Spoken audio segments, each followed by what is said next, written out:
Naiuwi na sa kanilang pamilya ang mga labi ng mag-asawang biktima ng landslide sa lalawigan ng Bukidnon. Patuloy namang pinaghahanap ang 3 taong gulang nilang anak. Yan ang ulat ni Jaira Mundez ng PTV Davao.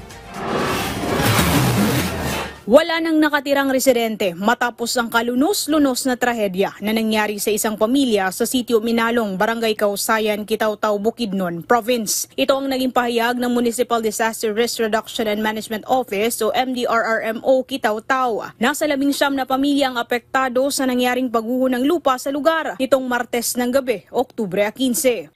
Wa naman musugot ang gobyerno sa Kitaw-Taw nga pabalikan pa. So ang mga tao karon gyud katong wala noon sa nasa mga kaliwatan sa pagkakaroon. Samantala, iniuwi na sa kanilang pamilya ang mga labi ng mag-asawang biktima ng landslide na sina Ryan Cortez at Eshel Cortez habang nananatiling missing ang kanilang 3 taong gulang na anak. Matatanda ang nakita ang labi ni Ryan sa Barangay Kitobo, Kitaw-Taw, nakalapit na barangay lang sa pinangyarihan ng landslide, habang ang labi ni Eshel ay natagpuan sa Cabacan, Cotabato Province matapos umanong inanod ng pagragasa ng tubig sa ilog. Nakalabas naman ang ospital ang kanilang 14 na taong gulang na anak at nakauwi na ng ligtas sa kanyang kamag-anak.